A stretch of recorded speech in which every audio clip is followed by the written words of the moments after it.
Xoş gördük, əziz dinləyicilər. Amerikanın İranı sıxma boğmaları yenə də yüksələn xətlə davam edir. Və bu günlərdə Trump yenidən İrana müraciət edib və deyib, nəhayət ki, sən saziş imzalamalısan, əgər imzalanmasan üzərinə böyük bir armada gəlməkdədir. Əlbəttə, bunlar hamısı bir təzyiq psixologiyasıdır. Amerika bu təzyiq psixologiyasından işlətməklə özünü bütün dəlilliklərə qoyaraq, əlbəttə İranı masaya oturtmaya çalışacaq. İran da başqa yollarla pərdə arxası Amerikaya yalvarış etməkdə davam edir. Əlbəttə ki, İran bir zalım dövlətdir və Allahın Quranda bir ayəsi də var ki, biz bir zalımı başqa bir zalım rəhbərlə məhv eləyərik. Bəli, bu günləri İran rəhbərliyi bir zalım rəhbərliyidir.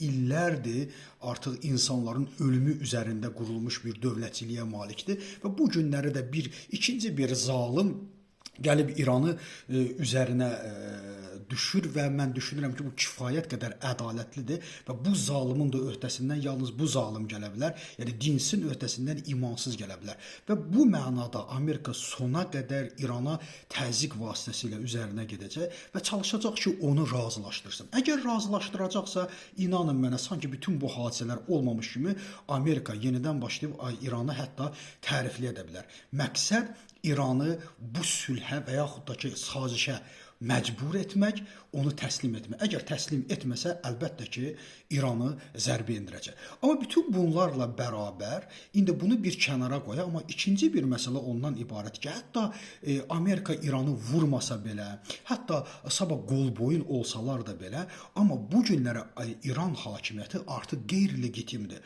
Bugün bütün dünya, hətta bütün dünya lərzəyə gəlib ki, sən öz xalqını, bu qədər xalqını necə öldürə bilərsən?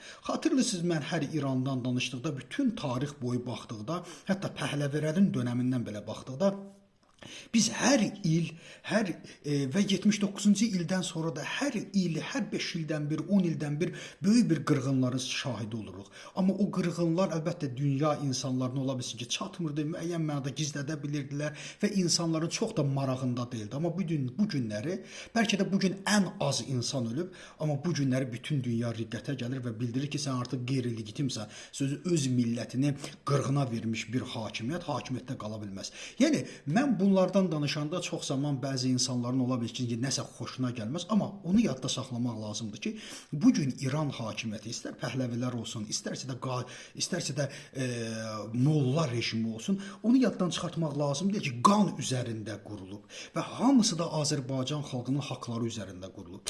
Bütünlüklə bu hadisələrdə Azərbaycanlılar, yəni türklər orada müəyyən mənada hakimiyyətdən çəkildikdən sonra Fars hakimiyyəti, istər bu Molla rejimi olsun, istər Pəhləvi rejimi olsun, onlar güclə hakimiyyətdə qalmağa çalışıblar. Heç vaxtı səmimi bir hakimiyyətdə qalmağa, heç vaxt rahatlıqları olmuyor.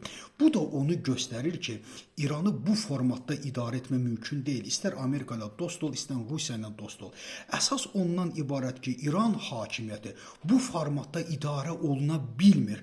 Tarixə də baxdıqda, biz tarixdə də bunun şahidi oluruq ki, bəli, nə qədər ki, orada türk sülalələri olublar, onlar tamamilə rahatlıq, orada bütün İran cəmiyyəti də müəyyən mənada bir dövlətçilik xətti ilə irəliləyə bilib. Amma elə ki, biz Pəhləviləri və yaxud da 79-cu ildə Molla rejimini görürük, o Molla rejimidir, bu Molla rejimidir, hər 10 ildən bir böyük bir qırğınların şahidi oluruq. Sanki bütün hakimiyyət güclə tutulub saxlanılır ki, belə də dövlət idarə etmək mümkün deyil. Və 79-cu ildə bu tarafa bu sistemi bu formatda idarə etməyə də gətirdi, ona çıxartdı ki, böyük İran iflasa uğrayır, böyük İran məhv olur. İstər ona Amerika vursun, istərsə vurmasın.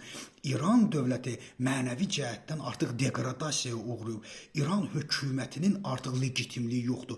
O rejim çürüyüb. Çünki artıq idarə eləmir. Dövlətçilik dövlətin defaultuna, onun məhv olmasına gətirib çıxartdı. Niyə? Çünki bütün hakimiyyətlərini yalnız güclə hakimiyyəti əldə saxlamaq üzərində qurulduğuna görə də İran hakimiyyəti davam eləyə bilməz. Mümkün deyil onun davam etməsi. Təşəkkür edirəm diqqətinizə görə.